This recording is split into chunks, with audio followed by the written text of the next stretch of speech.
Okay, so the first review of the stream this week is Golden Guardians versus Cloud9.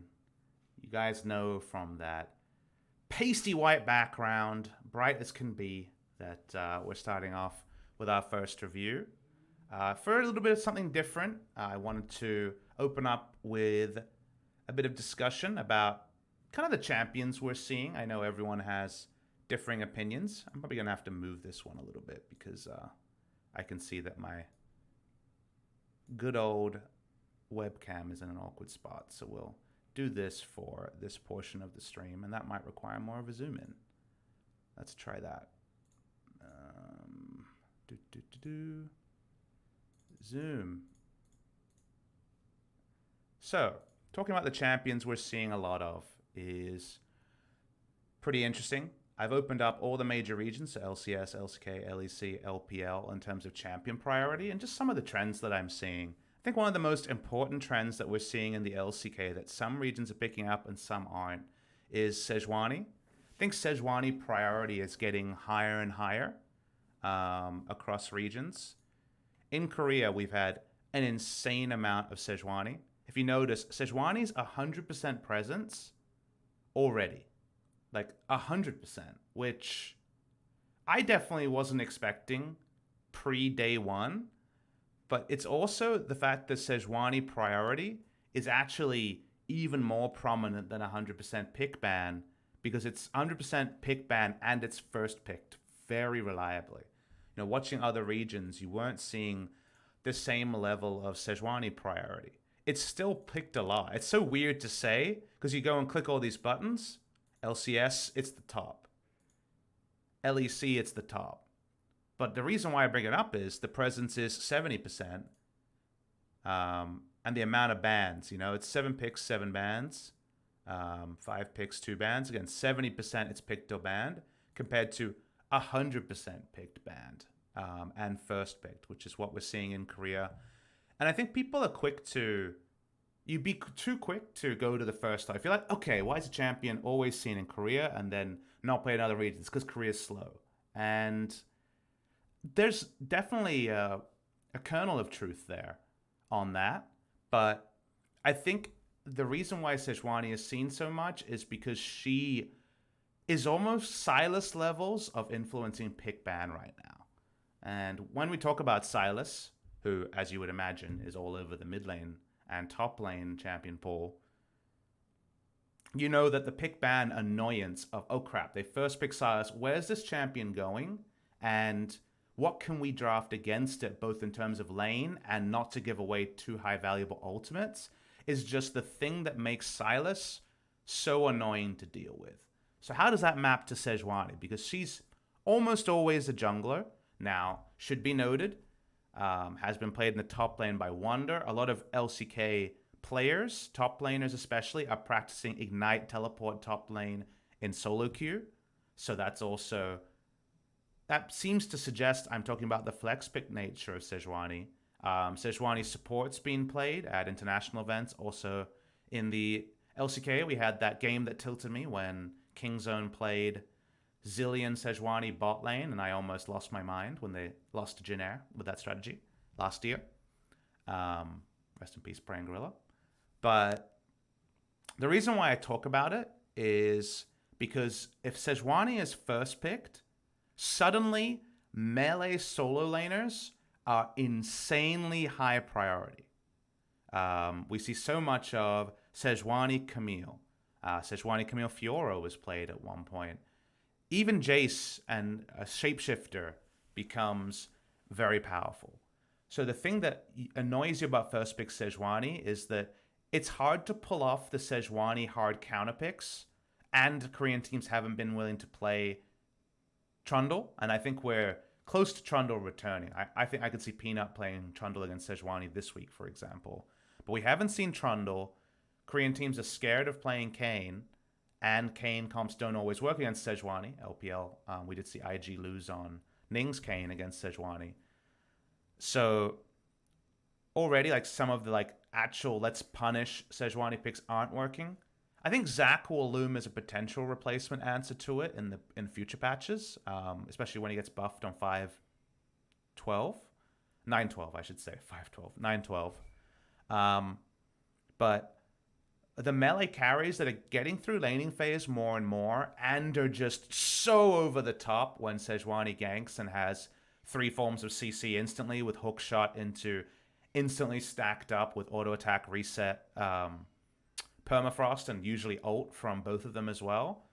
It makes those melee laners who can then suddenly become 4-1 or 1-3-1 gods so high kill pressure that I think Sejuani first pick is 100% of the time correct, basically. Like that first pick Sejuani is almost impossible to bully. So I actually think even though we're talking most contested in LCS and LEC, LCK is really on the ball with Sejuani priority on patch 9.11 especially. And that drafting nightmare of, all right, they first picked Sejuani. I'm thinking about which cool Sejuani counter pick I can get. I also, do I take Camille and throw her somewhere because I'm scared of Camille plus Sejuani? Do I have a champion pool that beats Camille? And I have to consider that with my next 2 picks because I probably won't get to the second ban phase in order to ban Camille. What do I pick safely that's not going to get counterpicked either by... Yeah, if I pick my duo lane, that could just get straight up counterpicked. If I pick a safe solo lane and try to flex it, oh crap, does Camille beat it? It's a really big headache. So I think, yeah, it's very tricky to not either just ban Sejuani and have to deal with that as a first round ban, or also be able to draft against Sejuani. And there's someone in chat saying, why not just ban Sejuani? That's exactly the logic people went with against Sylas is, oh, too many headaches, just ban Sylas. And one of those is fine. 2 of those is usually too much. And if it's first pick, it usually has to be the red side team that's banning the Sejuani. If you're banning Sylas red side, you ain't got many bans. So there's always going to be some teams where it's correct to just straight up ban a champion. But there's also going to be other times where you have to leave open the lesser of 2 evils. And I think Sejuani is kind of getting there at that point. So it's one of those things that that teams are wrestling with right now. So I just wanted to point out how big Sejuani is at the moment. And at some point, kind of as the lulls are, banning Sejuani just feels bad, given that alone she's strong in terms of damage numbers, but she's been stronger in the past. Aftershock makes her damn tanky, though. Very, very tanky boar. That's the biggest kind of single meta trend I wanted to notice, but we'll have a little bit of time to kind of look at what people are liking and what people aren't. LCS-wise, Sylas priority with high win rate, so Sylas clearly is working. 2 Yuumi victories, which only region where Yuumi's found success, so right now at least. NA lanes aren't working with Yuumi. 0% Rise always catches me off guard, but NA has had a very hate relationship. I want to say love-hate, but NA teams have always kind of found it hard to play Rise just because historically NA teams have been unable to 1-3-1, and Rise's 1-3-1 is the reason you pick him, because during the pandemonium of dealing with 3 lanes, Realm Warp makes that an extra wrinkle that is just too hard to deal with. So yeah, NA Rise, if any team is going to struggle with Rise, it's always going to be NA. That's just the way it goes. But look at NA Jace, guys. Come on. NA Jace, old meme. Still funny because, endearing 5-year meme. But NA Jace winning. So shout out to NA Jace. Looking for any other big trends in terms of win rates. Hecarim win rate is very high, which usually is related to either not bloody games or the fact that Sonataric is being grouped with the Hecarim. So kind of interesting to see so much Hecarim winning. And from there, it seems pretty standard. And we'll take a quick look, even though this stream is, of course, about C9 versus Golden Guardians, at other region trends. A lot of Sylas. Man, Sylas pick and win rate. The Sylas meme that made me so upset in spring, Not because it's not a smart meme, like Sylos is pretty funny, but because it was so annoying to see teams lock in Sylas, have no idea what to build or how to play a Sylas comp out, and then lose. And then for me to be sitting there being like, no, guys, secretly it's OP. Like, that sucks as a caster because I just look like an idiot. I look like a buffoon when I'm like, this champion for sure is overpowered, definitely for these reasons. And they just kept chain losing. And I'm like, seriously, guys, trust me. You know what I mean? Like, this champion is ultra busted in concept. You shouldn't be allowed to have his E level 1, his level of wave clear, and steal ults. Like, it's so busted as a concept. But unfortunately, the champion teams were slow to, especially in the LCK Master. And the Sylas nerfs will come. Sylas Sejuani are kind of my big takeaways as champions. The Aatrox started really, really rough, but started to come back. And that's something that you should note, is that the wins are more recent and the losses were a loss streak at the start. Yumi's not working. Someone in chat pointing about game times. I mean, we can do that. I'll do the honors there and show you guys the game times. It's not a great look, but we'll go over champions, then do game times, then get into game number 1 review. Anything else conspicuous? Lux win rate is high, and that's why teams around the world are trying Lux support. I believe she's really strong, especially against some short range comps because she outranges them. Anything else with this? KR Olaf not working out just yet. Not too surprising, given that our region's not good at playing fast champions at the moment.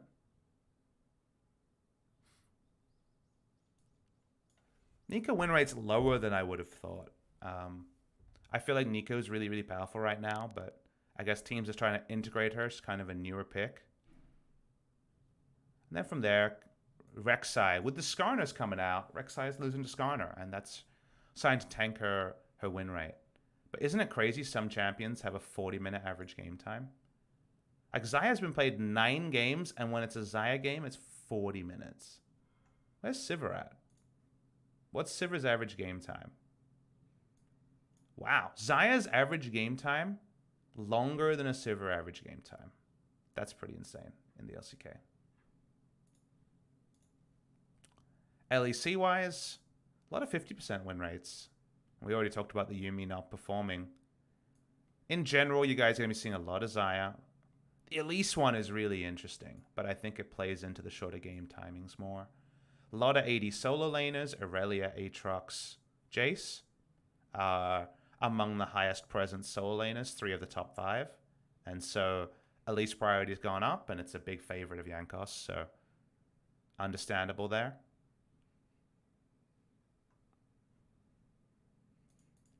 What's the average game time of Sivir? 30-minute average game time, most played. Oh, never change LEC. And then just a quick look at LPL and see where they're at. Very interesting to see Aatrox have a 100% presence rate, but I know why that is. Aatroxes don't lane, and LPL has so much skirmishing that if you hit level 6 and start roaming around, Aatrox is very similar to Pyke in terms of what he provides in terms of skirmishing. So no surprise to see Aatrox working in the LPL with how much grouping and how much fights there are. 41 bans, 100 presence too, so 4 games only. Usually when you only get 4 games present out of 45, the win rate's low because it's a bad team being left open Aatrox, but that analysis doesn't work here. 79% win rate. This is very interesting. This is definitely a quirk of LPL meta versus LCK meta and these two regions scrimming against each other. Right now, LCK and LPL teams are scrimming a lot, as they always do. Over in the LPL, Warrior Enchant Olaf has been popping off. Jeje in particular, the like wonder kid jungler from EDG.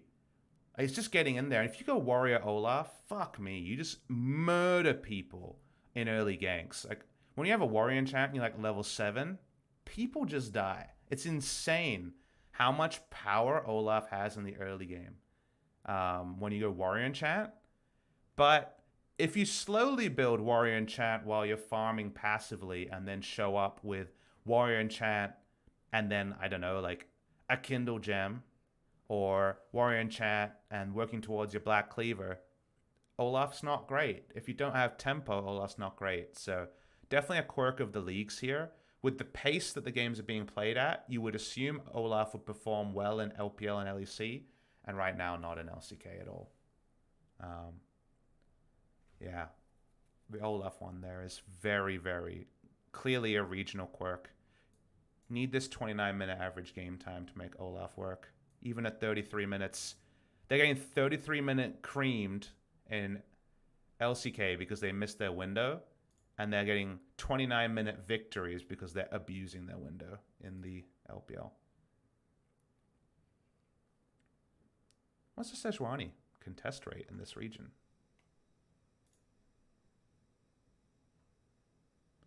So Sejuani's starting to rise, and it's 55%. So I think this is very much like how we were talking about the Aatrox coming around in the LCK over time, with teams working out how to play around it a little bit more. The Sejuani, I think, is probably going to start trending upwards in the LPL. But that's kind of a look at what's happening around the world in terms of champion priorities. And I'll end this kind of data segment with the numbers you want to see. Game duration in LPL, 31 minutes. Game duration in the LEC, 32 minutes. Game duration in the LCS, 32 minutes. So credit to them. They're trying. They're still slowpokes in Korea. 35 minutes, 42. Not quite 40 minutes, but yeah. Games are long. It'll come down. I have a lot of confidence that teams will start copying the right teams, i.e. Kingzone. But numbers are numbers. My region's bad. Now to a good region. Let's move over to the LCS. Golden Guardians versus Cloud9 is going to be our first review of the night. We'll be including the pre-match content onto the YouTube VOD review, but just wanted to divvy it up for anyone who's joining late and wondering why I'm talking over what looked like an Excel spreadsheet. Let's get into it. So, Golden Guardians been a team that I've been asked to VOD review a lot. I think people are liking their development, and I actually was really enjoying watching them towards the end of spring season. They actually kind of got their bearings around a roster that clearly had quite a lot of talent. And as Golden Guardians and Optic are the big risers. I answered a question earlier. I think with Optic's strength of schedule next week, they're a very obvious choice to VOD review next week. So I wanted to get a Golden Guardians review in this week. And Cloud9's always good watching. I feel like Cloud9's supremely well coached by Reapert, so it's always fascinating to see their approach on the game. So let's get into the pick ban here between these two. So, bans on blue side. A lot of supportive champion bans. Yuumi blue side ban. Especially in a region where we just covered. Yuumi's actually getting picked. Makes a lot of sense. The Sona ban, because Cloud9 have already played Sona Tarek this season. And also the Sylas blue side ban. So I guess just to pick the Golden Guardians don't want to visit. Froggen can play it. Once can play it, but as we know, Froggen prefers to bend the meta champions to the will of his champions more so than play the meta champions. The fact that he's been able to do both in summer is the reason I think that people are pretty bullish and up on Golden Guardians right now. Cloud9, Aurelia ban, Ryze ban, Aatrox ban, solo lane bans. Trying to protect for Licorice, I think, here as much as possible. Whether he's getting counterpick or whether he's going to be able to blind pick a strong top laner. I think Cloud9's draws over time, ever since Licorice kind of started puffing out his chest and being this unbelievable top laner that he's proven to be, Cloud9 have got better at... Not every draft is about Licorice, but no draft is not about Licorice, if you know what I mean. Like, Licorice is always someone there thinking about how to get the most out of, which I think was a big reason for Cloud9's rise, is getting the most out of Licorice. Question in chat about whether it's my first time watching this or not. Can confirm, have not watched this game. Haven't watched any of the later NA games. I watch the early games sometimes if I'm awake at some god-awful time, but when it comes to the later games, especially ones that I'm going to VOD review, it's first time watching. Let's continue with the draft here. Olaf first pick. I think this is something that teams are definitely messing around with, and you can't watch EDG's jungler play Olaf and not be seduced into first picking Olaf or taking Olaf. But as we also know, Olaf in spring season would be a terrible champion for Golden Guardians to take. They are a team that loves to draft scaling, that often had very little priority, and didn't apply a lot of lane pressure. Definitely games where Froggen and Haunter were able to do that, but I think in general, a lot of their drafts, like if I think of a NA draft by Golden Guardians in spring season, it'd be Ornn top lane, it'd be Anivia, just because it's Froggen in the mid lane, but Anivia levels of scaling mid laner, and then a scaling bot lane with Tahm Kench. So I think it's a different look for Golden Guardians, and one that we'll be able to assess whether it's the right move. But it's also just highly powered if you feel like you can get value out of it with the Warrior and Champ build that's coming around. So let's see what Cloud9 take. In terms of what's open now, if you're thinking from MSI lens, Ryze, Aurelia gone, Sylas gone. Aatrox banned as well, but that was less of an MSI pick. And the resulting kind of solo lane picks are Jace, which has proven itself to be higher priority than I initially expected. I think Jace Sejuani is actually really powerful as a duo, and it lets Jace have kill pressure in lane, but also being kind of 80% Jace after the latest Q nerf is still better than most champions because you take a lot of turret plates innately.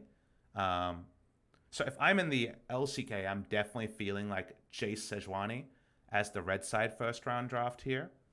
The other available flex pick is Akali, but she's been tuned down quite a lot, so I think teams are only taking her as a counter pick. I saw some people asking why Faker was playing the Akali against the Freak of Freaks, and that's because Akali's Sin is a really winning lane into Yasuo in Korea, but I feel like blind Akali is no longer as much of a thing. So let's see how Cloud9 approached. Again, I haven't watched this draft. I get to hear Pastry Time, which I just want to say, shout out to my original casting partner, Pastry Time. Don't get to hear him casting on LCS so much as in the past. Didn't get to see him at MSI. Papa Time will never die. Miss you, Pastry Time. So let's see how Cloud9 approached this draft.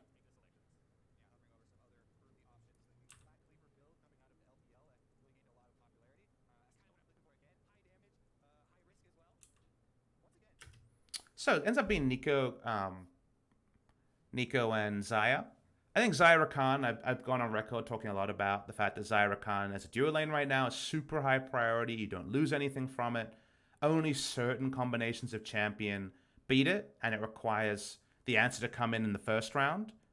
The fact that you can first round Xayah Rakan, and then the enemy has to respond with something like a Morgana or it's very specific support answers. Like, let's say Lux and Morgana are probably the best two answers to kind of what Rakan provides. That if you first round on the blue side Xayah Rakan at Niski's pick, you might already have like, we need that first round jungler to sort out our draft. And then you're like, shit, we need Morgana or that Lux right now, otherwise it's going to get double banned. Like Xayah Rakan being first round blind pick and a duo lane is really hard to draft against when it's in a good power level, because otherwise you will lose somewhere else. So I'm a big fan of Xayah Rakan right now, and I think Xayah is the stronger part of the duo. So then that's also the right way to go. For many, many metas, almost every team would take Rakan at the pick where Svenskar unlocks in Xayah, because Rakan X was always better than Xayah X.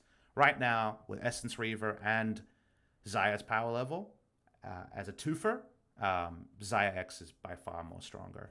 So I like that. I think Nico also is really, really good early pick because she's very flexible and you never lose anything from locking her in because she can go on hit and win some hard lanes, and she can go AP Twin Shadows or AP Glacial Augment and abuse that as well. So I think Nico is for some teams like a top 4 power level pick, and for other teams not so much. So I think that's the duality that's going on right now. And then Varus Tahm is going to be the answer here from Golden Guardians. To pick your poison, I don't like teams that take Rakan away. I think when you take Rakan Ezreal that we've seen a few times around the world, or any Rakan lane, even Kalista Rakan, I think it's actually a garbage choice against Xayah X. So I like having just a strong lane. This is a strong lane from spring season that's still strong now. It's Olay's Tom Kench, and I don't know how many more picks he has in his effective champion pool. Like it's like Tom Kench by far, Morgana by reputation, and then whatever. So I think Varus Tom here is a perfectly fine way to go for Golden Guardians. You don't immediately have to respond to the Nico pick either. And there's Lux. Okay. So Lux instantly gives any AD carry way more lane presence than they did before. You have obvious trading windows with your W max. You have long range harass. Almost impossible to all in, depending on whether you go Aftershock against a tank support with Engage, or Guardian against a Tom Kench lane, or you can even go into more aggressive Keystones, into some of the other choices there. So I think Lux Xayah is getting close to Varus Tom Kench levels of they only do everything. Question in the chat about the rise of Lux popularity. I think people finally internalized what the trolls always knew. The Lux is really fun, and that in lane, if no one can get on top of her, she does a lot of damage, she gets a big health lead. And if the simple equation is, I want to pick to get turret plates, and Jace is a blind pick in almost every game for top lane, you can understand Lux being a powerful 2v2 laning support. Like Lux's laning phase is very, very strong. And from there, the other thing to get on top of is the fact that Lux with Aftershock is the latest kind of flavor sensation that fully cements the essence of that previous thought, which is she's really strong on lane, but if you gank her or if you pick an engage support, I remember engage supports, tank supports have been the meta for so long, you just kill her and she dies. You know, she was a killer with Fire Champion. The thing with Lux now is you can choose 3 keystones that do 3 different things, even 4. Like you can go Comet Airy if you really want to. You don't see it in pro play very much. Or you go down the defensive tree and go Aftershock or Guardian. And Aftershock is against supports with Engage, like an Alistair. The Guardian is against a Tom Kench without the Engage. And that's also a note button for Lux's weakness, which was that ability to be all-in with a jungler, all-in with a tank support 2v2. So if she has insurance against basically every form of support, then she's just a strong laning support that gets you turret plates. And that's the reason, is that Lux is now able to get through laning phases that used to be too tumultuous for her to stomach. The buffs to W is a good point. It is W max now, and that's the other tech choice. You don't max E for lane control. You can put 3 points in it if you want to. And maybe against Tom Kench, where you're not going to be all in by any means, you might put in 3 points. But you always max the shield first, because the base shield level is very high. Forbidden Idol was buffed, and Athene's is so cheap that you can abuse her shielding and just do insane team-wide shielding in games. And it's so short in terms of cooldown that it actually feels like she has an AoE heal, because shielding is a situational heal. And the shielding applies twice, double stacks, and that extends the duration of the shield as well, right? So overall, Lux's W is very powerful. Her laning phase doesn't have the weaknesses it used to, and her build is cheap. And people just started playing her, you know? Like, she feels like a bit of the Urgot school of thought. Why was everyone first picking Urgot by LCK Summer 2018 final? It wasn't just that she was buffed in recent patches. It was also people playing it, people understanding why it's strong and where it's strong and how flexible it is. And that's why Lux is now first rounded very often.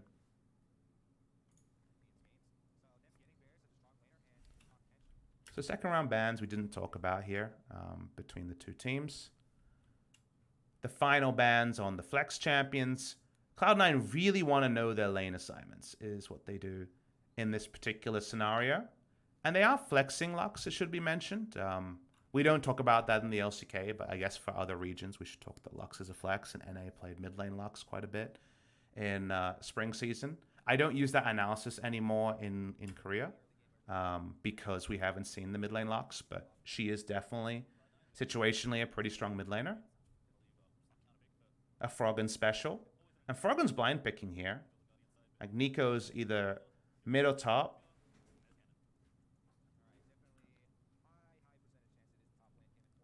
The advantage of double banning Aurelia Rise against Golden Guardians is that now you'll know Licorice's matchup and you can decide whether it's going to be Niski on wave clear duty on the Nico or Licorice potential moving elsewhere. And this is pretty hype. So from the first round, Golden Guardians have shown nothing. They have a fast tempo jungler and they have a strong 2v2 that can apply pressure, especially if it gets to level 2 safely. But then they can look at 4 champions from the enemy, and it was Rek'Sai locked in, and they can do whatever they want with the rest of the draft. They could have gone scaling. They could have gone early power and early insurance. And they decide to go pick comp. A lot of pick CC around the Olaf. They're trying to find strong lanes to guarantee that warrior Olaf is going to be able to find ways to punish. And yes, I realize right now, unfortunately, my camera's over this. What can I do? It's better in game. But the advantage for C9, what C9 have gotten is they know all their lane assignments because Kennon's not going to go mid lane. It's going to be top Kennon, mid Anivia. And they get to know Licorice's matchup. So banning away Aurelia Rise guarantees they know what matchup is going where, and thus they can get something guaranteed for Licorice. Is he going to be trying to farm out against Kennen? I think that's a perfectly fine lane coming through against the Kennen. Or is he going to be on a Kennen lane pick that they want to try and punish it with? I actually don't know which way you'd go on that one. So it's very much a pick comp with strong wave clear on the side of Golden Guardians. And they just decide to go with Nico into Kennen. I actually like Nico into Kennen. It kind of reminds me of Victor into Kennen in that you can harass and push the wave, whereas Kennen doesn't have the ability to do that with his kit. That's why Khan loves Victor into Kennen, and we saw it at MSI. And I think that Nico is the superior Victor in this case, and that you max Q, you go Glacial Augment, and you're pushing or you're pushing and harassing is kind of the thought process there. Questions in chat about should it have been Xayah Rakan, given the Rakan wasn't stolen away on the side of C9? Or is it fine to go Lux? I think Lux gives you a stronger laning phase, and I think Rakan is a little bit overrated in terms of power level. I think Xayah Rakan still, of course, is very strong because you can pick 2 picks at the same time. But in this scenario, where you can pick whichever support you want, Lux is the more punishing champion, and Lux has some very interesting vision control options from ahead. If you can keep the Olaf in check and then hit mid-game with the ability to spot brush with both E and R from the Lux, I actually think that Lux is probably fine from the side of C9. It means they don't have the same type of engage they would have with Rakan, but I err on the side of it's probably fine.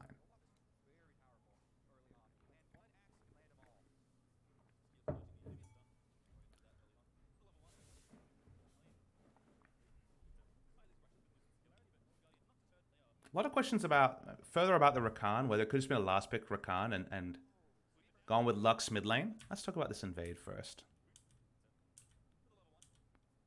So level 1 wise, Olaf is on the side of Golden Guardians, and Froggen's level 1 is actually very strong. It's underrated level 1 on the Anivia, because if the axe hits, you can't juke the Q skill shot. So there's actually a lot of power here. It's kind of like a different, like, not a poor man's even, but just a different type of Braum Olaf is this Anivia Olaf duo. So that's why you see such an aggressive invade on the side of Golden Guardians. Gets deep wards. This is a spotting Rek'Sai's pathing ward in order to guarantee that Olaf has a pretty good start. But look at this. I really like the stay. The camp here is really tricky, because no spotting wards went down on either entrance here, and they're just chasing them out of the jungle. Very interesting.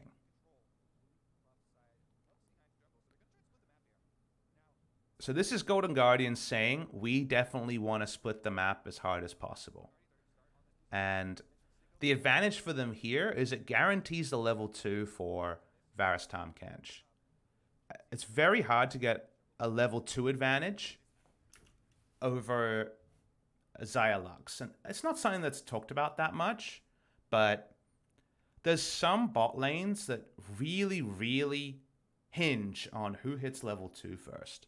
And Varus Tahm Kench, I think, is the one that was found out at MSI the hardest, and a lane that at level 1 actually kind of sucks. You have a very long cooldown E harassment coming through from the Varus, and Tahm Kench doesn't have Devour, so none of his usual play patterns apply. You only have a line skill shot that gets blocked by minions, and you don't have a lot of lane presence, and if you just take W, you have no lane presence. So actually there's something to be said about going for a split like this where Kennen is a super safe top laner that's not worried about being level 2 ganked by a Rek'Sai in a normal way, and the amount you get of lane control bot side, because you're obviously very afraid of first pushing and rushing level 2 and using your spells on the minion wave as Sneaky Zazel when you know the jungler's bot side. They got one ward spotting, but the case in point is you're still largely too afraid, and giving Varus Tahm Kench's lane can actually have reverberations for many minutes. It's not just you get level 2, you zone them away from, say, like 2 CS, no experience, and eventually they get access to the minion wave like it often is in solo queue.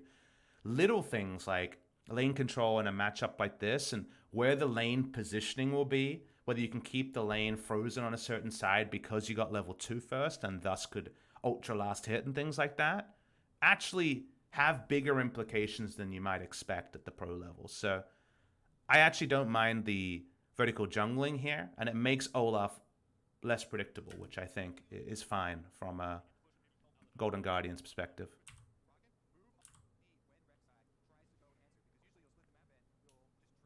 They also have a vision advantage, and they warded the Raptor camp top side as they went for that 4-man invade bot side, so they just have a lot of tabs on the enemy.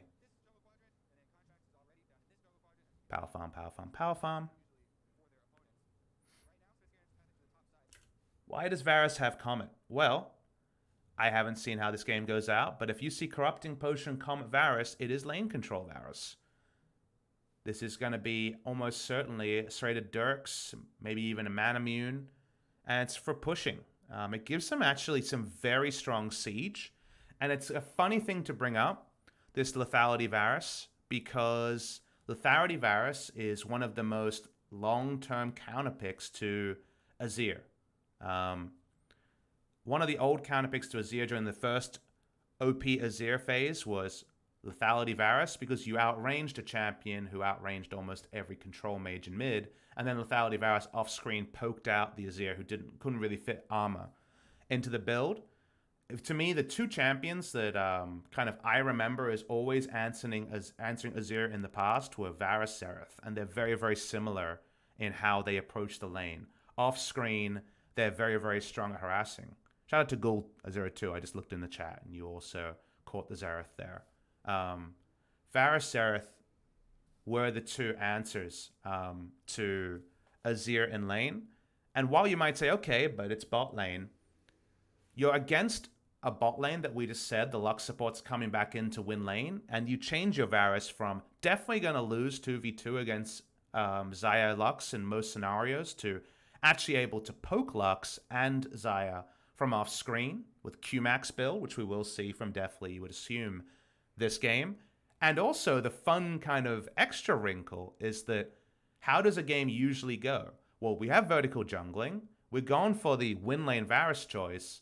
Now we can actually take the first turret because Olaf's been, jungling around bot side. We went vertical jungling. We're trying to win this lane. We'll get the turret first. We'll go mid lane. And guess what? If we're against Azir, who can usually AFK wave clear forever, now we have Varus against Azir. The Tahm Kench is there for safety, but the Varus is there to harass Azir in the old 1v1 matchup. So kind of cool that there's multiple levels to the Comet choice here.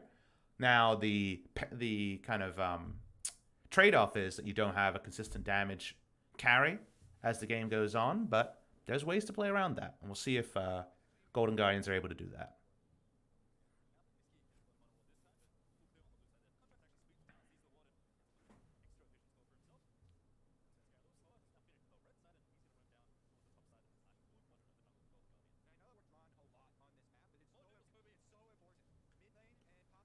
Small other point to consider here. Small downside to going for vertical jungling is that Golden Guardians will have less precise information about blue buff respawns, and this is Anivia. And for like an entire year of CLG EU games, analysis was always about, can the enemy team contest Froggen's blue? If not, they're going to lose because CLG EU are going to be able to grind this game out forever. Not having exact respawn timer on your own blue, and it being more situational about whether you can contest enemy blue on respawn with your exact timer is a possible trade-off that would have to be returned to. Rek'Sai going for very standard gank path. It's going to work.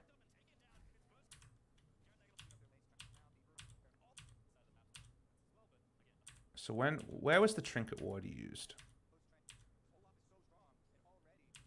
By Kennen. I'm not sure where Kennen's trinket ward was used.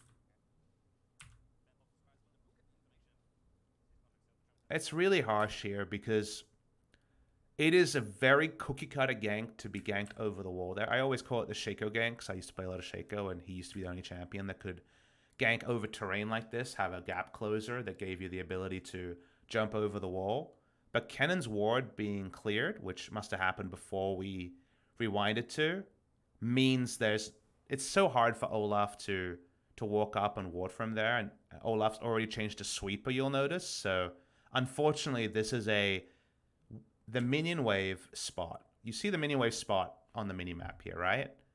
This minion wave state is a very safe one. It's almost middle of the lane for a ranged auto attacker against every champion except champions like Shaco and Rek'Sai, because suddenly this lane state is the way you're ganked. And this is middle of the lane, trying to play safe as Hauntzer with over 50% health until Licorice makes this play. This is really nicely done by Licorice. If you'll notice, the flash route here is super cool. Watch the flash route here and look for the amount of time there is to respond. Because the flash route is purposely flashing into terrain. This is not by flashing into the minion line. Remember that you need to have the route hit any target, including minions, in order to get the extended route duration. So it's actually not a incorrect flash. This is a flash for response time against Hauntzer, and that's why Hauntzer has 0.05 seconds to remember, don't try to sidestep this, you have to flash it, and ends up not flashing and dies. That's really nicely done here. Really good all-in coming through from C9. Nicely done.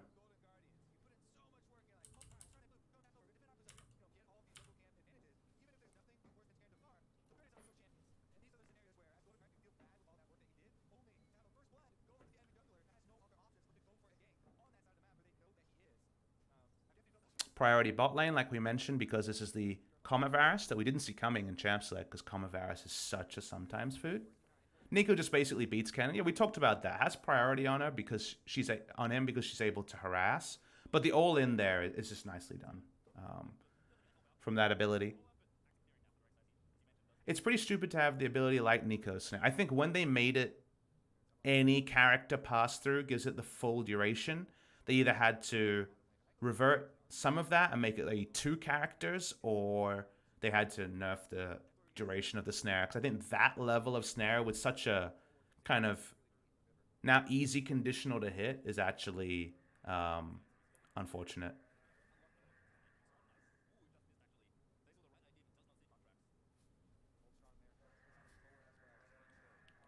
So Olaf's not a jungler that's able to make gank plays like we saw from the Rek'Sai. So it's very much more about taking objectives on the other side of the map and getting leads in other places. This is actually very greedy.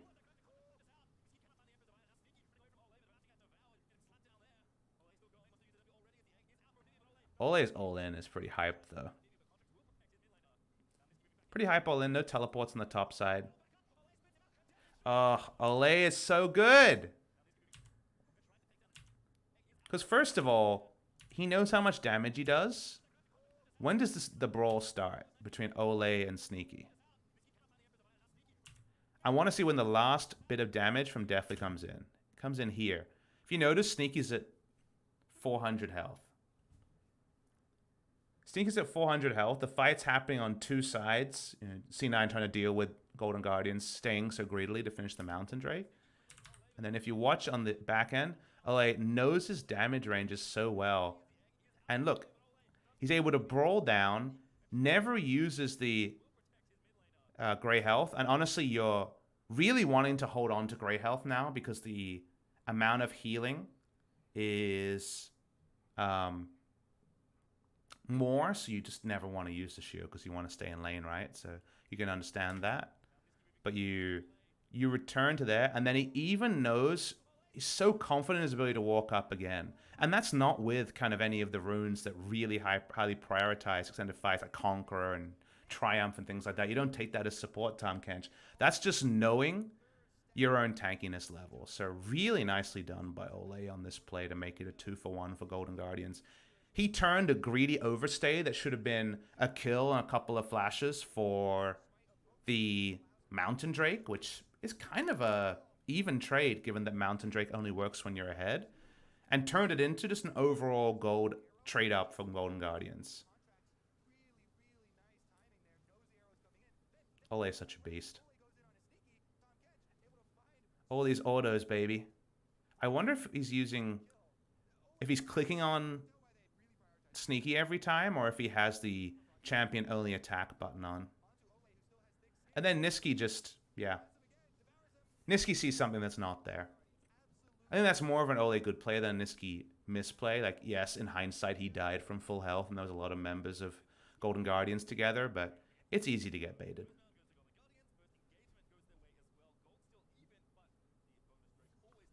Do you think the Varus Q smite was actually intentional, as they said during the casting? Let's watch the replay.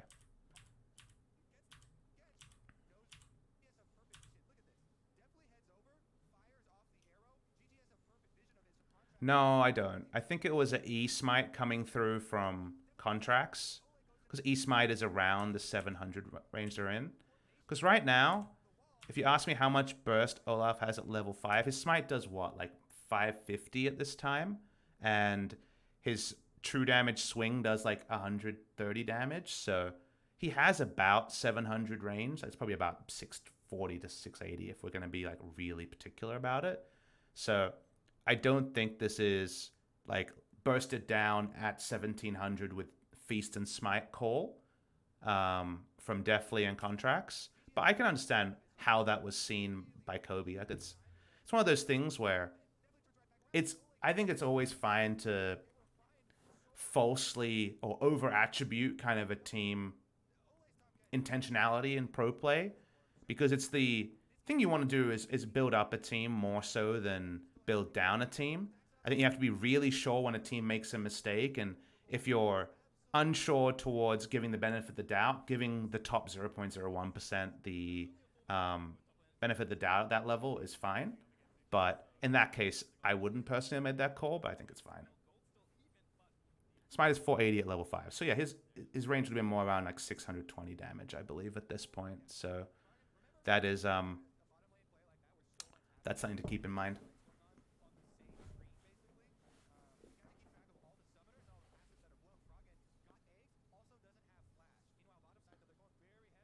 And definitely misplays his trade pretty hard. Definitely plays his trade like he's standard build. But he quickly realizes that his escape plan is pretty limited. His escape plan is you have to use Devour.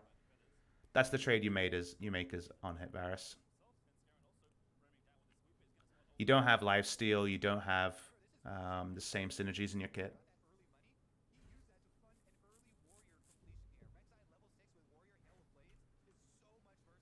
So Rek'Sai, because he got the kill, as Kobe's saying here, has full warrior compared to most of a warrior from Olaf.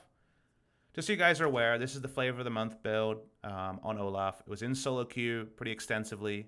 It's played once in the LCK in spring season by Peanut with Conqueror. And we see it here again. It is very oppressive if you fight early on Olaf. It obviously falls way harder than any other build because then you're ultra squishy Viking.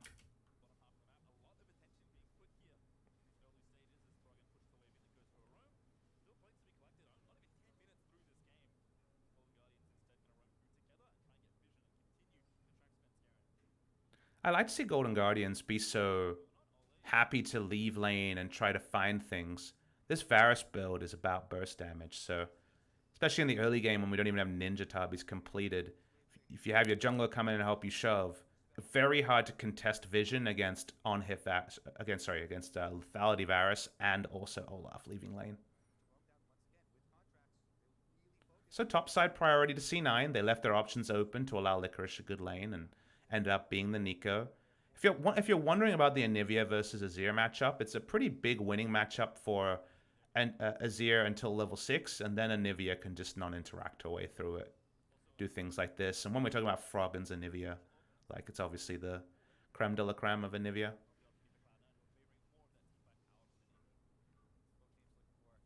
Anivia's biggest problem is that in 5v5 team fights in the late game, she doesn't do enough damage and her burst doesn't kill people.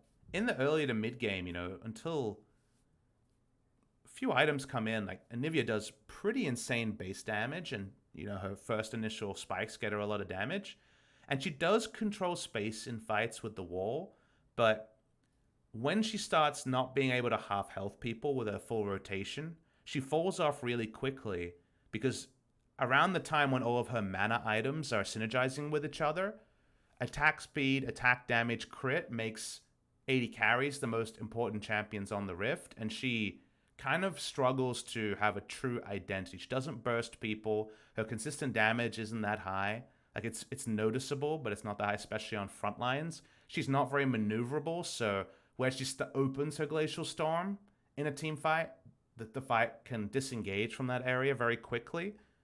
But if the game is about burst, if your comp is not about front-to-back team fighting, Anivia is actually really strong. So she has a very obvious synergy with Kennen, Warrior Olaf, and Lethality Varus. It's a comp that bursts together, and then with an outnumbered 5v4, best of luck contesting objective against Anivia's CC and specifically her wall. So this is very much a pick and take objectives strategy or a siege Anivia strategy, which sounds like a weird thing to say, rather than front to back 5v5 team fighting.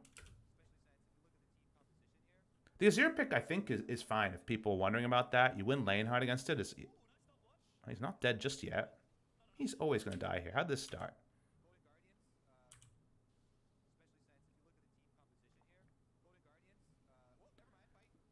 Both these people do so much damage, but C9 was walking up first. How does Contracts end up in this spot? So Contracts walks up. They don't have any priority in this lane. I guess he's trying to gank top lane and just straight up dies. This is a mistake from Golden Guardians. Because remember, they're playing bot side where all their vision is. Walking through mid lane, which is fine. We already mentioned this lane is starting to stabilize from Anivia. And then Contracts just tries to walk through and now take over the top side. And yes, they have a scuttle and a control ward, but they have no vision of where the Rek'Sai is at, and they have no priority top side with the counter pick. So it's actually very, very bold from Contracts here. And the one thing I've seen pretty reliably from Golden Guardians games, from when I've reviewed them, is I really like Contracts as a player. He's a really good kid. I met him when he was at C9 years ago. He's against his old team here. But I think he was always facilitated to play very, very aggressively on Cloud9. I remember his Graves games. Like, he liked to get in people's faces, and he still does that on Golden Guardians. But it always feels like he's trying to get the team somewhere in the future. Like when they were playing their scaling games, he would solo invade and die a lot. It reminded me of Ambition in Samsung Galaxy in 2016 when he first started on that team. And I feel like he goes where he feels like he needs to go or where the team calls him to go, but he's either too eager to get there or he's not giving enough pushback about where he should go and how safe he is, because he ends up dying a lot. I feel like he gets caught in awkward spots a lot. And if you're going to go Conqueror Olaf here, you don't even have a Predator to try to gank the overextended Nico in a winning matchup. Like, Conqueror Olaf needs to show up at the team fight as it's happening, not be poked out or die in transitions. So just very disconnected between his laners here. His Contracts just straight up dies. I think his aggression is still good, and you know, if you compare him to another jungler with a similar reputation when he was young, like Peanut, like I actually prefer Contracts still being aggressive in dying, making aggressive plays rather than kind of harsh word to say, but kind of devolving into where Peanut is now. Like I like his innate playstyle, but they have work to do to incorporate it. How'd this start? So Anivia roams bot side because we already mentioned they had advantages here, and they get Zazel so low. But the turret aggro is super awkward. Like Ole loses turret aggro and isn't able to just keep up his grey health the entire time. God, he's tanky. Oh, sneaky on 1 health.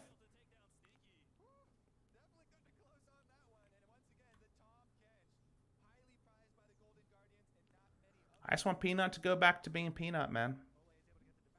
I love the guy. Wango's a great kid, but the play leaves a lot to be desired. Once has a TP ward, but no ult, so his TP doesn't do that much here. And Licorice has the same. 2 Mountain Drakes means that Golden Guardians don't pay the price for going Lethality Varus. One of the other downsides of Lethality Varus, you have much less Baron threat than you do if you have a Blade the Ruin King Rageblade Varus. Makes a lot of sense, right? It's a pretty standard point. So Double Mountain does baby you in that area and makes you just a really straight up strong Baron team. Now, they know where C9 are over the wall. Zazel can return. He's got mana up. A lot of ults down for both teams, but Froggen gets to come back as freshly shopped Anivia, and Anivia doesn't have an ult cooldown that's relevant. So Anivia is actually like by far the strongest champion involved in this area. Whose smite was that? I was checking to see if there was an unsealed spellbook smite. Alright, so it's a fail smite too early from Contracts, and the auto attack does the rest.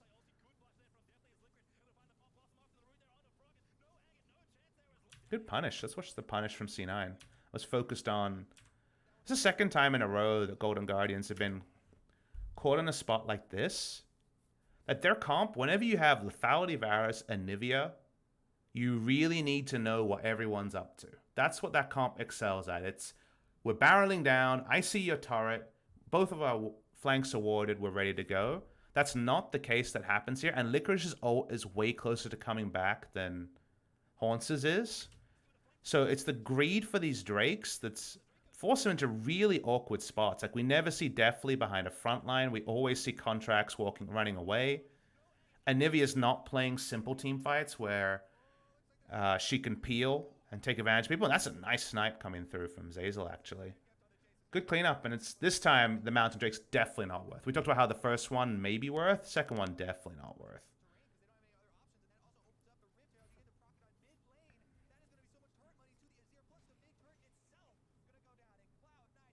Chat question about no proto belt on Kennen. Gunblade is this lane is a harder lane for Kennen. I need to be able to survive a rough laning phase choice. So Vladimir, most other mages with strong trading patterns, you go the way of the Gunblade in order to sustain and last in lane longer. And in a lot of team fights, the difference between Proto-Velt for positioning into ult and Gunblade for single target slow is not that different. So the trade-off is not awful by any means. If you don't go Gunblade against Neeko, if you go Proto-Velt against Neeko, you have to TP every time your ult is up and basically make plays happen. Otherwise, you just can never stay in lane. You get pushed into hell. So it's just not really very viable. Wait, am I going to get my stream removed for showing ProView? Just kidding. I'll ask for an update on ProView. I was hoping to be able to use ProView streams, as I mentioned last week. I need to ask what the ProView terms of service are. So hopefully by next week, we'll be able to be on a ProView stream. Interesting tidbit. After the last C9 versus GGS game in the summer, Contracts on Reaper's stream, and they both agreed that his Drake control was awful. Maybe they're overcorrecting for that mistake. I think their Drake control... I think Contracts' Drake control is never been a strength of his play. I think they just were a team that didn't prioritize Drake that much and kind of played Graves and aggressive picks in order to take over the enemy's jungle, and Drake was either a freebie objective or not taken. And I think their Drake setups here are rusty by top league standards. Like if Golden Guardian's going to be a contender, their Drake setups are going to be one of the ways they lose games. So I think that's a pretty good and salient observation.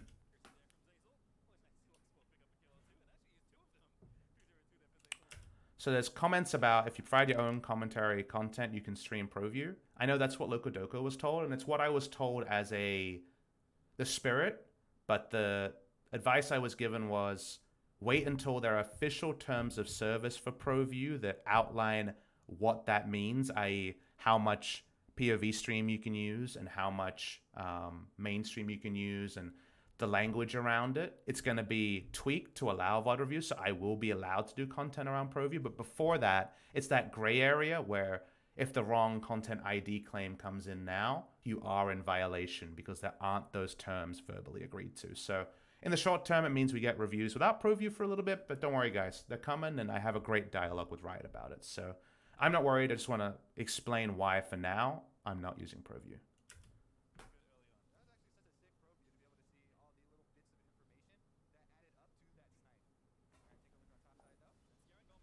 How'd this start? So Hornset has no control on the top side as all, but he's flash up, ult up, Kennen. So you can understand walking up. Unfortunately, what is safety is Kennen? How quick is this? Oh, we're in the replay. So before the replay, how much health is Kennen at? Sorry, we're going pretty far. Yeah, Kennen's like hovering around half health, but that just means that one more bit of harass is going to put him in kill range. And it's 302 Rek'Sai. So I think with full information of how long he's been on half health, how little vision he has topside, and the fact that Rek'Sai has 3 kills, Hornset is definitely overstaying in lane.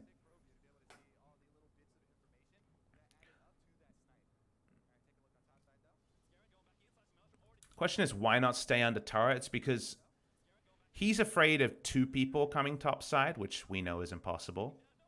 And then he gets turret dive for sure. So he's trying to just have good top laner sense and not be in range of a dive. And it just ends up being the worst of both worlds. So Cloud9's in a good gold lead here. It's 2,700 gold to 2,300. And Cloud9's 5v5 fighting is actually far superior to Golden Guardians. The Olaf is behind the on-hit Varus doesn't have map control. And so actually right now, Cloud9's in a pretty big lead when they have team fighting advantages and they win the side lane. So any sort of 4-1 is advantage C9. So right now C9's way ahead. And we know they lose this game. So like so far Golden Guardians have played around the right side of the map. They need to play bot side to make Lethality Varus relevant at all. But you know, Cloud9 are also playing on the right side for them, and the Drake priority from Golden Guardians has been a pretty severe cost. Turret plates, kills. It's harder for Golden Guardians to win this game from here than it is from Cloud9. Like, this would be like a 65-35 game. If I was doing like the live betting, that would be my line right now. I'd say 65% of the time, nameplate's off. Assuming they're both good teams, Cloud9 wins from this specific perspective. The 2 Mountain Drakes, because it's on-hit Varus, means they can put down control wards around a Baron or an Elder and then have enough Baron speed to complement their Baron turn. Baron turn is insane. And speaking of insane, how'd this happen?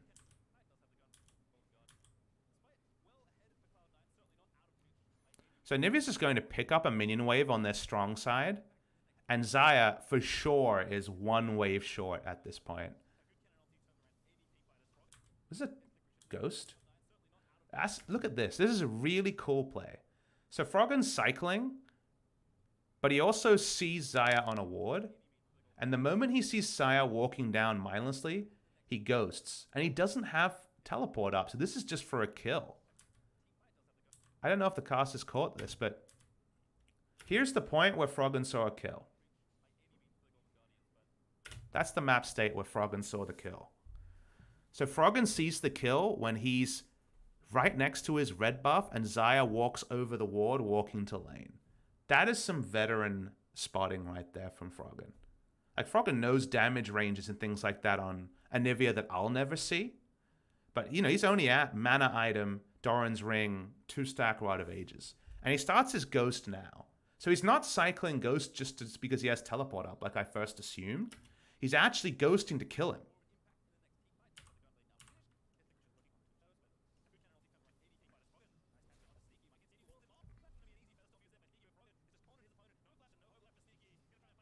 Really, really well played by Froggen there.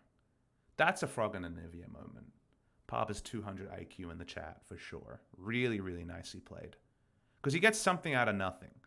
Sneaky makes the similar mistake to what Haunter made of, I can stay in lane on the weak side and be fine. And this one required a lot more work in order for Froggen to punish, but he pulls it off effortlessly. And so I think you would miss. Like his TP is still, it looks like about a minute away from cooldown or something like that. But cycling the Ghost there is really, really nicely done.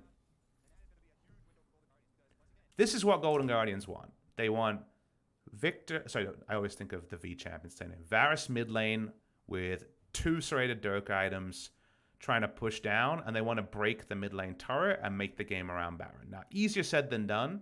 In a different game, if you're snowballing, you don't even need the Anivia in order to make that happen, but they're going to need to draw up Anivia. And Anivia makes defenses really, really hard because just like Trundle, temporary terrain around this area of the screen is actually super troll because there's a reason why Varus Trundle are a great duo. The pillar occupies this spot. You get pushed into defending here when you walk up to wave clear, and then Varus hits you with an ult. And it's similar with the wall, because the wall can come in at this angle, and then you're either getting hit by the Chain of Corruption, or you're getting hit by the Q, like 5 points Q, your Q max first build that Comet Varus goes on. So it's really, really annoying to try to defend against any sort of temporary terrain champion, plus something like Lethality Varus. You can also interrupt Azir mid-air, says Naeem stuck the call there. Yep. It's time for what we talked about. What did we say they desperately want to do?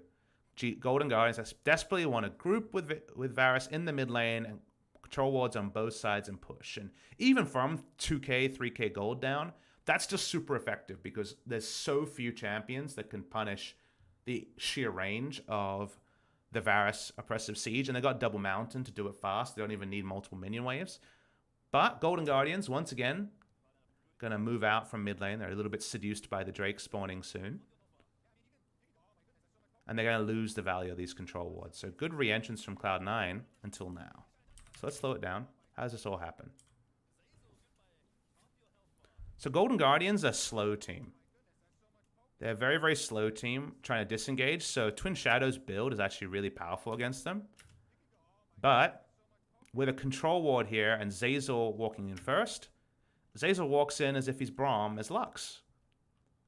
The trade-off of going the team of C9 is that no one can actually face check a warded brush safely. Nobody. Not Rek'Sai, not anybody on their team, and definitely not the Lux.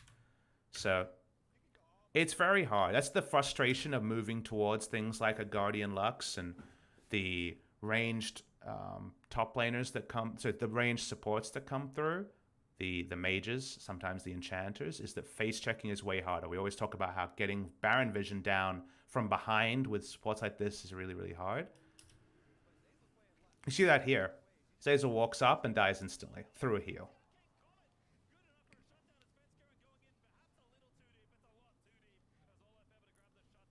If you're wondering who the mistake is on here, the mistake is first on the initial shot call, which is we can go in and punish with how they're setting up. Because if you watch this setup, like Svenskeren goes in because he feels like he has to. Like his Lux is dying for free at the top side, but Licorice can't get in because of the wall. Lux can't because she's dying. And then Svenskeren goes in anyway, completely disconnected from how fast his support's going to die. Like this play, the timing there is fine if this is with a tank support, because you know the tank support's going to be able to shrug off the first damage and engage. It's also fine if Kennen had already flanked teleported, but it's another fight where Sorry, I mean, the cannon's on the side of Cloud9, so the cannon's actually irrelevant. So this is a 5-man invade. They're trying to punish without the cannon there. So knowing the cannon's not there, you see why he's baited into engaging. But they just lose 2 for 0 because they don't have a comp that can test vision. So at the end of the day, like, they don't even need the TP. Like, Golden Guardians are getting all these plays done with Haunce's all unavailable. That's pretty tricky by Licorice on this side. All of these plays from Cloud9, from Golden Guardians, the 3 Drakes they've gotten, high-value Drakes. We said the first one was okay. The second one, they gave away too many kills. The third one, obviously, is great because they get the face check coming through from C9. But crucially, none of them have ever required slicing Maelstrom in the backline on a squishy team. This is another fight where slicing Maelstrom wasn't even available from Hauncer.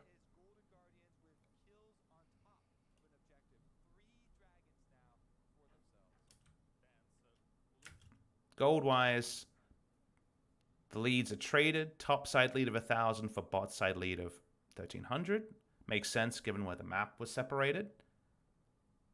Anivia is still pretty far behind on gold. I imagine that's global gold mostly. And turret plates because CS-wise and kills-wise ahead. So I guess that's the turret plate gold that Anivia was able to, that Azir was able to leverage in a strong laning phase against the Anivia pre-6.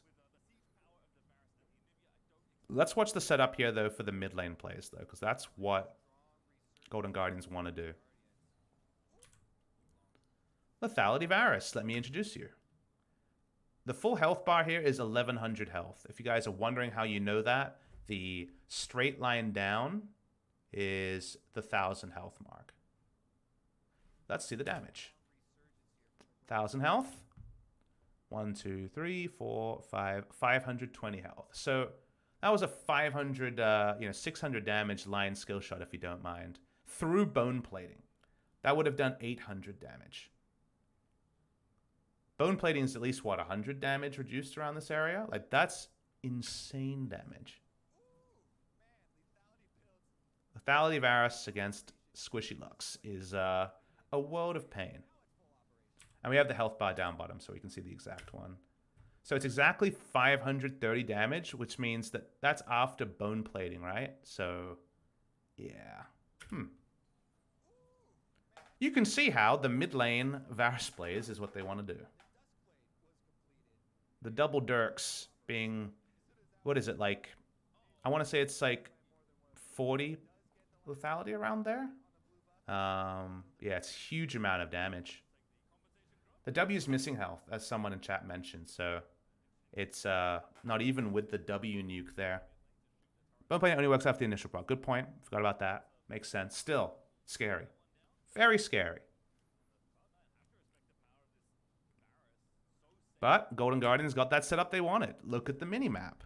Control ward behind, control ward to the left, control ward to the right, and you get to walk up with the god of harassment damage in a double Dirk Varus. Really nice setup from C9, but they kind of let this happen. Because like, what happens from here should be academic. It's how do you get to this much control vision?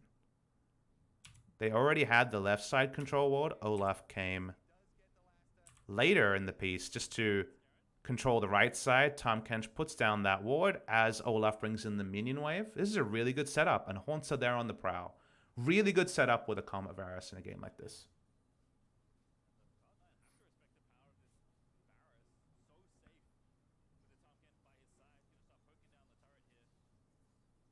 See, they don't kill the turret here, but this never changes from a C9 perspective. C9 have to rotate multiple members in and try to punish, otherwise they just die straight up.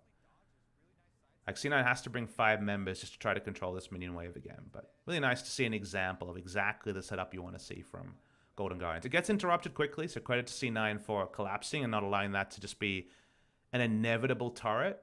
But just the amount of members you have to bring in every time Golden Guardians get that set up is really obnoxious.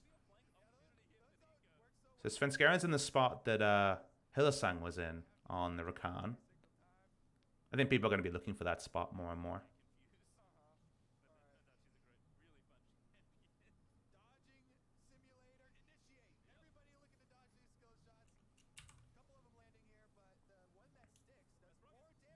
No minion wave here. Oh, how'd this start? I missed this. So when was Froggen last seen? Froggen was last seen ages ago. And he's been on double control ward the entire... He puts down a ward, which I guess you could assume was put down by Froggen. So Niski maybe knows that top side was Froggen. Hard to know. We don't have vision toggle from ProView here. And then Froggen just gets basically the entire health bar of Svenskeren. Where's Svenskeren at? Svenskeren's at... Before this starts, he takes one bit of poke. Svenskeren's at 1250 health. Now he's at 1100 health. 1100 health with a 300 health shield and almost straight up dies to Froggen. Holy moly. I feel like this should have been spotted or expected. Because, like, this ward goes down. But it could technically have been anyone. I can't see the vision toggle to know if Froggen has ever seen, like, you would assume here, right? Don't the two birdmen see each other? I'm not 100% sure on the vision lines there.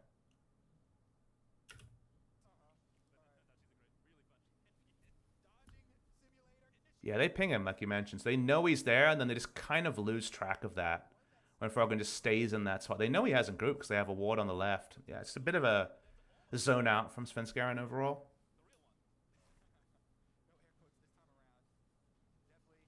Golden Guardian's playing left side because they have to respect the Nico flank. Nicely done. All the control wards top side. So good to see Golden Guardians playing towards their vision. They've got double Mountain Infernal. They have to play top side. Same thing about C9 bot side. This is played well on both sides right now. C9 already had so much chip damage, they get the inner turret as well. So making it a really long lane in mid, which will probably delay when that first turret from Varus Tahm-Kench comes down. So against a primary win condition, which is get down mid lane turret, mid lane outer with your oppressive siege and control wards on both sides that I've been harping on about, Cloud9 have not allowed that. Again and again, they've been pretty quick on coming in to try to answer it. So I like how Cloud9 have defended. But the game is kind of in one of those lull states we talk about in the LCK for the last 3 to 4 minutes. And Golden Guardians have a bigger war chest there outside of just sheer gold. Like the double Mountain Infernal is enough of a war chest here that it actually puts them in a really safe spot to continue to play Baron topside. Wonder what shifts the game. I feel like Froggen is solo keeping them in this game.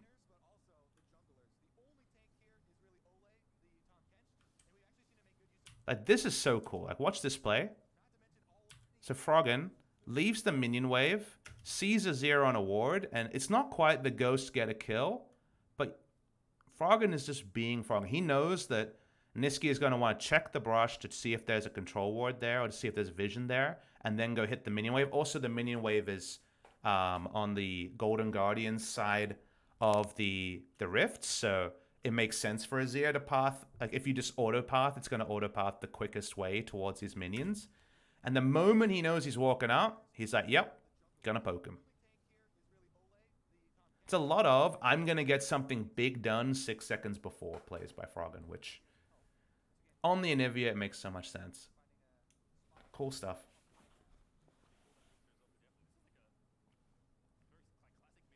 Niski just TP'd too, so any chunk on him is pretty relevant.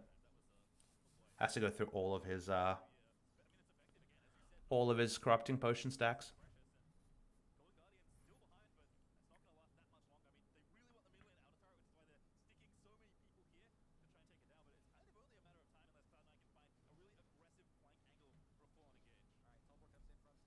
All right, Golden Guardians going for that mid lane siege. There's a lot of teams you criticize for NA-RAM, right? Where you spend too much time in the mid lane looking for mid lane plays. It is correct for Golden Guardians to try to NA-RAM with the right control wards to make it safe. That's the right play from them in this game.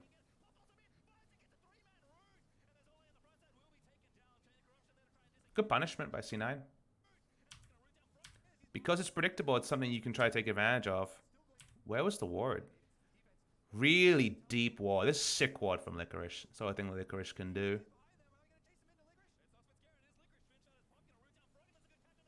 Oh, beautiful. Really nice punish coming through. Really, really nice. And this is why Cloud9 learned, make sure your draft always has outs for Licorice.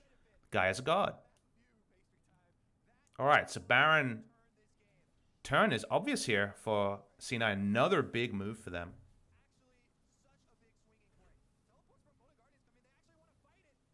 Alright, the choice is to fight it with no Anivia and no Tahm Kench. And neither of them can get there instantly either. Okay. What's down on C9's side? They still have Emperor's Divide, which can ruin the Olaf's day. They can still try to blow up someone with Svenskeren. Flashes up on 3 of the 5. This is a very hard Baron to contest.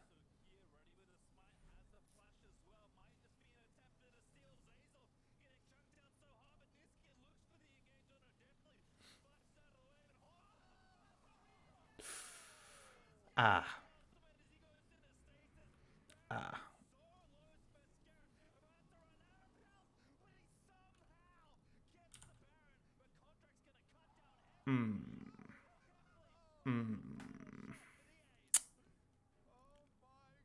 So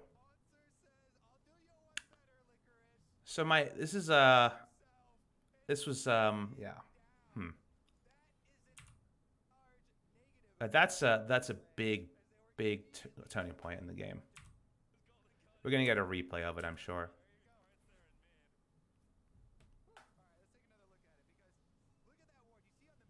This play initially is super good. Really good flank. Golden Guardians have understandably been going mid a lot. They get a huge punishment here and get so many people down, right? So the start here is awesome. This is a perfect start. Let's try to understand this. So Cannon TPing in. Gonna have Slicing Mails for first time in full vision. Tahm Kench can't get there for a while. Anivia can't get there for a while. So you know it's gonna be 3v5 more often than not. C9, when it comes to their Baron, they have good Baron damage. Xayah, Azir, Nico all do a lot of damage to Baron. They have good Baron turn. They're very poor at tanking Barons because they don't have a true tank. They need to maximize the uptime. But Lux Shields, actually underrated when it comes to Baron taking. You can already see the effect of it on Zeyzal and Svenskeren on screen. Low cooldown, high amount of shielding. Zyra was secretly one of the best Baron takers. Do you guys remember the Zyra Malzahara God tier Baron days where they had all the plants and the Voidlings in order to tank it so you could have a very squishy lineup and already tank Baron very early? Actually, in this game, the Lux Shields increase their ability to tank Baron a bit more than before. So actually, in this case, you have a lot of options around Baron here. So they keep it leashed. They're not seriously hitting it, though, the moment they see the contest. Watch the speed here. 6,600, and they start slowing it down. They're only putting in autos. They're not using spells on Baron anymore. They're ready for the turn. The call from C9 clearly here is turn.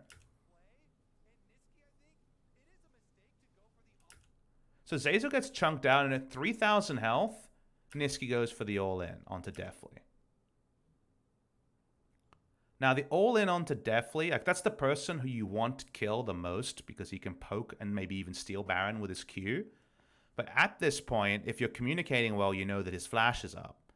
And also, Cannon's flash is up. So with those flashes being up, and the Baron at 4,800 when the play is called, you always go for contracts in this scenario because Ragnarok versus Zero, like at the end of the day, it's still terrain, so you can't, run through it, right? So with flash down, you just kill contracts and finish the Baron here because you have the Lux Shields to stay healthy.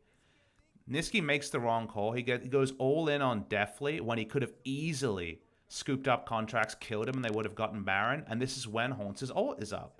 And it's almost like they've been baited by the fact that Hauntz's never been able to pull off a teamfight ult beforehand in this case because Cloud9 calling the wrong turn is actually the reason they lose so much. The turn is correct. You take down the Olaf for free.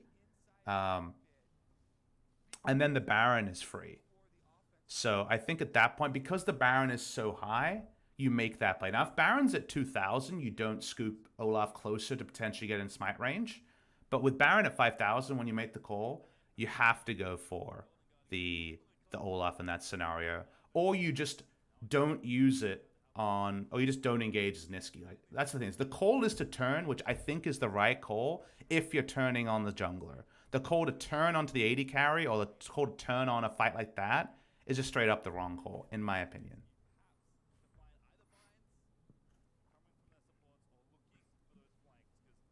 Because now Baron, like, it's just on nobody, right? Froggen's so good at defending terrain.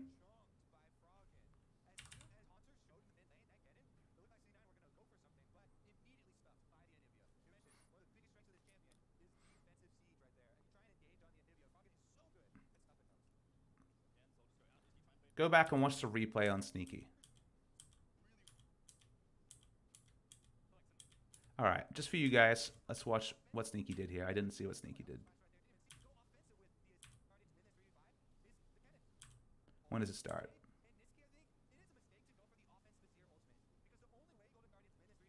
Zazel flashes in to try to get a binding. They just all get blown up so quickly. What's Sneaky doing in this fight? I haven't been following him. He's outside. I mean, Sneaky's in great position doing the slicing maelstrom.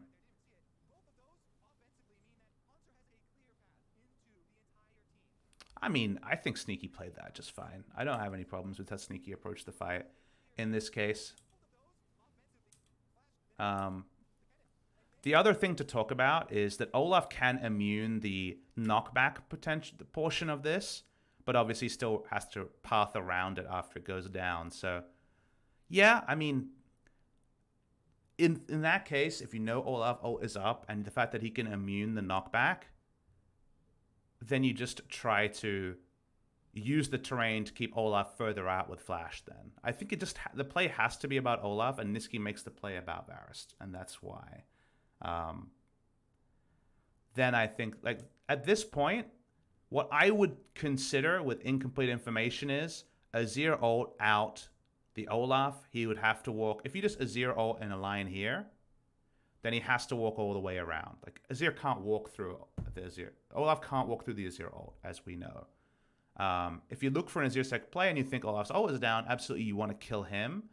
The decision from Niski is, I'm going to kite out and engage a fight, which I think is straight up the wrong call. Because they're clearly looking for a fight, because Zazel's flash queuing here to kill someone, right?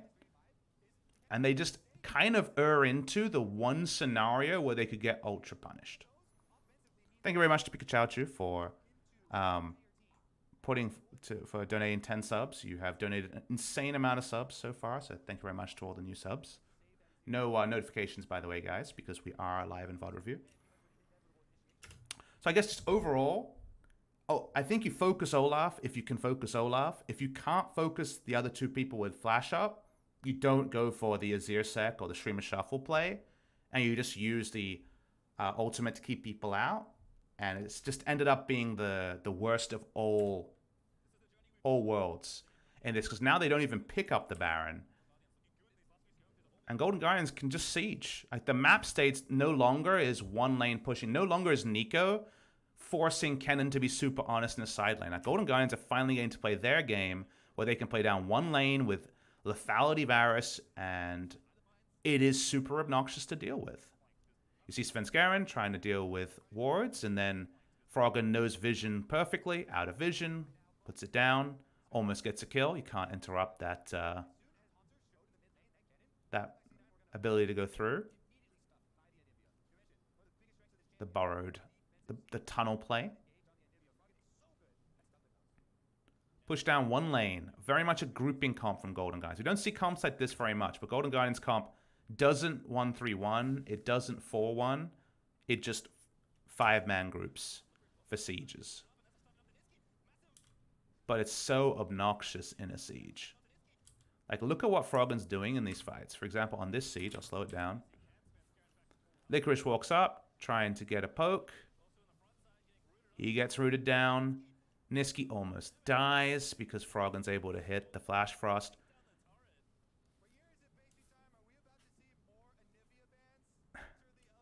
Good call, Kobe. It's 2019 and Froggen's Anivia's back. Like, the Anivia has been the most important pick on this side, and then the Varus Comet change has been the reason the Anivia has looked so strong. So Golden Guardian's getting the most out of Froggen's innate tendencies, plus Froggen being able to play meta champions during the course of summer season. You put those two things together, and that just means you have a really good team. Like, there's no trade-offs there. If Froggen can play the Anivia and also play the meta stuff, plus the team has smart ways to actually get value out of Froggen's big picks, the team's just good.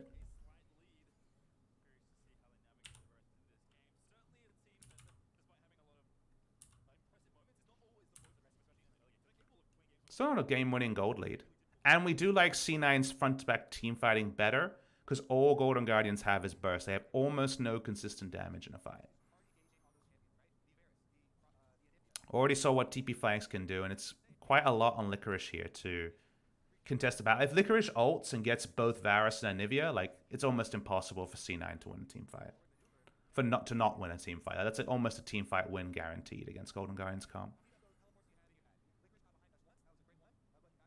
But with this much burst against no frontline, that can work too.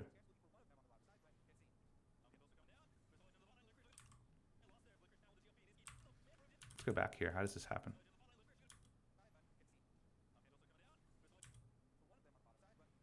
So Lucas trying to disengage. And it's the Abyssal Voyage from Ole that comes in.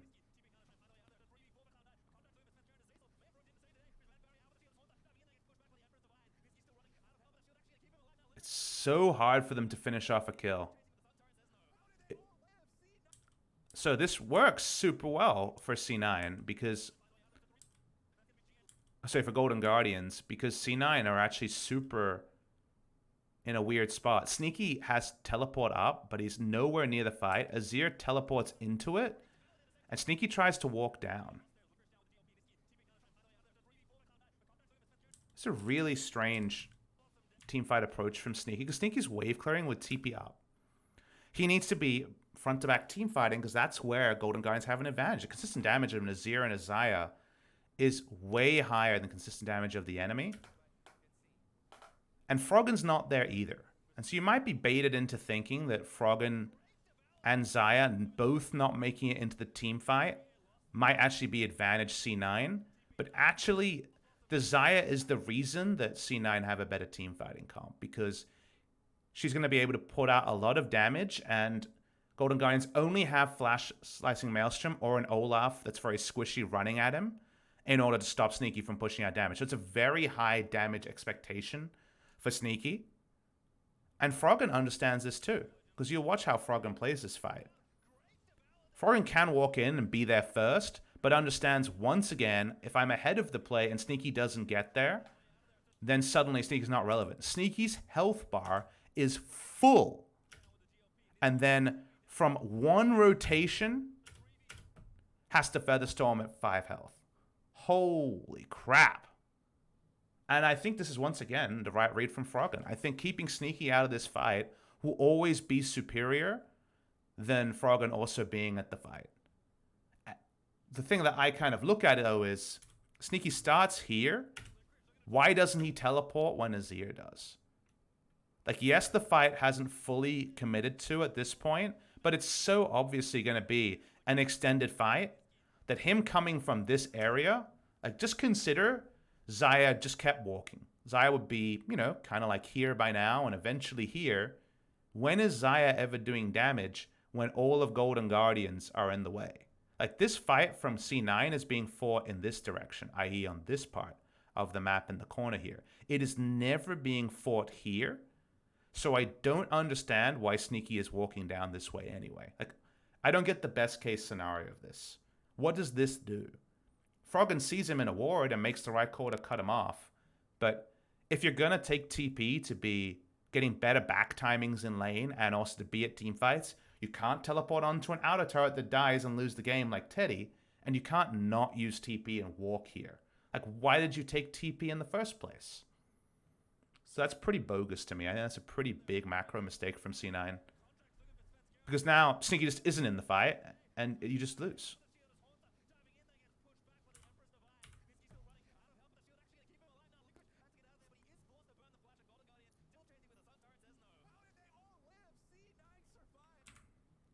Like, you don't actually kill anyone because Golden Guardian's comp is not the best at team fighting. But that's the area where C9 should have most of their advantages and got nothing. Disappointing to see.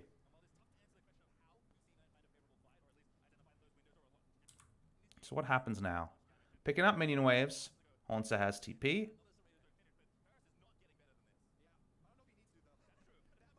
Double Mountain, Cloud, and Infernal on the side of Golden Guardians.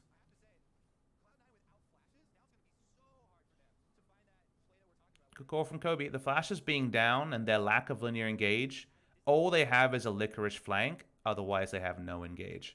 And Golden Guardians have good Baron damage now with the Double Mountain. Otherwise, it would be just kind of middling damage. And they have excellent Baron turn. Anivia Wall, Anivia Flash Frost, Cannon turn, also Varus ult, even Tahm Kench. Like, there's a lot of turn on Golden Guardian's side, whereas C9 desperately need flashes in order to force things. Important to note, it's no longer a split map. It took a long time. It took kind of 31 minutes to get here. But it's no longer a split map for C9. They don't have a strong side right now because mid lane is slow pushing. So bot lane is slow pushing top side. Control wards are on the left and right side of the screen. So Golden Guardians actually control the enemy red side jungle. So with the zoom in, you can see that Svenskeren actually, he's been AFK for a long time. Svenskeren is in this spot because there's no resources for him to farm. And him being in the front doesn't really do anything. So he's their Baron vision in many ways. Like, he has to be there. In this, sorry, no, it's not Svenskeren, is it? This is Licorice. Let's watch it again. When does he actually even change? So they both come from base. Yeah, it's Licorice. All right. Always get baited looking at mini-maps. The solid debate. Thanks for calling me out, chat. So it's Licorice waiting out there looking for a flank. We talked about how he could TP flank. With no river control, he chooses not to push. Now, not answering the bot lane minion wave and not answering the top lane minion wave puts them in an awkward spot because bot lane is pushing out fast and Golden Guardian's going to be pushing top side anyway. So he decides that I need to be there in order to pop Blossom at a team fight, and I want to have the is it the real Nico or is it not scenario with this Rek'Sai. So it's a really extended wait here. We can see that it is C9 Svenskeren on screen. And with the green, we finally see that it's actually Nico. Okay, well, as you can understand, when you just look at the mini-map, it's very easy to get baited here. It makes even more sense for the Nico to be there, but it has the cost of no one addressing minion waves. Also, that one is using the Q, so no longer does it matter that you're hidden as the Rek'Sai. So the siege is really tumultuous. Topside's pushing out, which I guess is pretty good news. That at least they don't have two side lanes pushing in at the same time. God, he's been there so long. Yeah, Kobe got baited as well, but understandable. This is the I will get a flank off spot from Nico. But it might just be too late.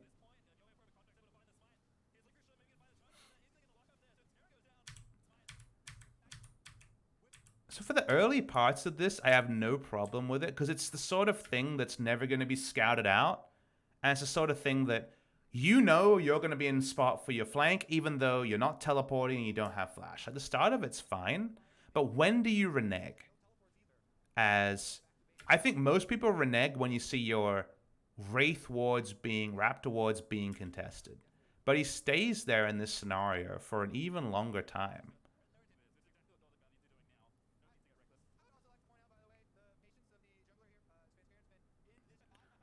Like, the amount of time to wait here as a top laner with wave clear is really surprising. Because he still doesn't see this, right? Remember, let's watch it from his perspective. What is he seeing? He sees the vision being contested. He doesn't move. Now he can't see anything outside of just Tremor Sense onto Anivia and Cannon. So he doesn't know if Baron is started.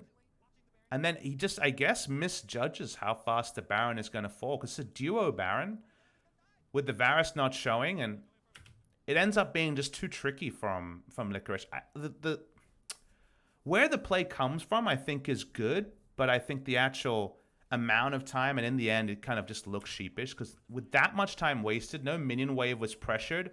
Golden Guardians could just play their style, which was slowly push through mid and bait that they're doing Baron without showing their AD carry, and they just kill the Baron. So I'd have no problem with the initial creative play, but I think someone should have called off the brush camp a little bit earlier. Like, he doesn't use Spooky Ghosts, he doesn't walk up, he doesn't have vision of the pit. He's in a great spot for a flank, but they're not a team ready to flank. And I guess that's where it falls across from the side of C9, is that they weren't even in position to flank there. And the kind of scary thing is, even if you rewind, consider where the game was at. Like, this play, as it starts, C9's 1,500 gold behind, but they have a better teamfight comp with Azir and Xayah. The other team are Golden Guardians. It's not like they have fantastic engage. Like, you can easily split a fight with Azir ult, reset it with Xayah, and then consistent damage-wise, Azir and Xayah are going to be massive threats. So you feel like C9 are in a really good spot to fight. And in the end, they don't push waves and they allow Golden Guys to just take a Baron. So on the VOD review here, I think you would probably see Reaper say, hey, like, the basic idea, I trust you, like, go for this flank. I think you're getting the flank you know you need. That part's good, but they're not updating their information fast enough. And then the fight doesn't happen, and maybe one of their win conditions goes away because they don't actually get to fight at all in this scenario. The Gold League comes out of nowhere, and then you're facing a Siege comp with Baron. Like, Golden Guardians comp with Baron has basically no weaknesses because there's never going to be a team fight unless you find a flank teleport. And because of that, the Xayah Azir lead doesn't matter. And all the good sieging you were doing before is now insane sieging because you have Baron buff, Baron stats, Infernal double mountain lethality Varus. Like, that's an insane amount of pep in your step in order to push. So now C9 maybe just doesn't get a fight. Looking for the flank again.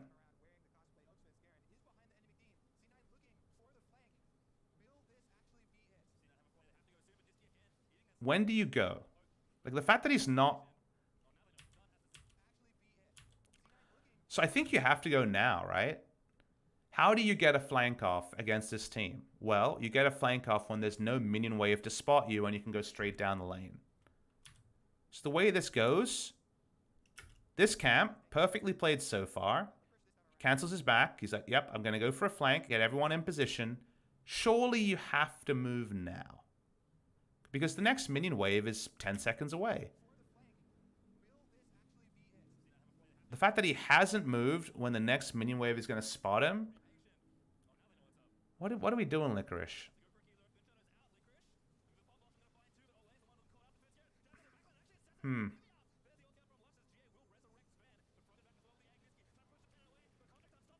It's a bit sloppy. If you're going to do tricky stuff like that, like, you just have to be more assertive. And I think Licorice, whether it was his call or the team, was not particularly assertive in making that play happen. If you're not going to do it around minion waves, it's just wrong overall. So I think it's like, you know, halfway through I was wondering how Cloud9 lost this game because they have a really strong team fight, and Golden Guardians were thwarted trying to set up their very standard you know, put down control wards, siege down turrets. The siege only actually happens when they get a second Baron at the end. That was kind of gift wrapped by how slow Cloud9 was to pull the trigger on things. And if you could have that one over, I think Licorice for sure is more assertive in his plays, or he just plays the more standard game. The reason why not many people brush cap, even on engaged champions, is that when you brush cap, you do not influence the map state. And he was not able to stop them starting Baron or spot the Baron vision total because of the control wards. He was not able to get a meaningful flank either time. And he allowed the minion waves to just naturally reach a middle point and not really push relevantly. The bot lane minion wave was pushing up towards them. The top lane minion wave wasn't threatening inner turrets or inhibitors.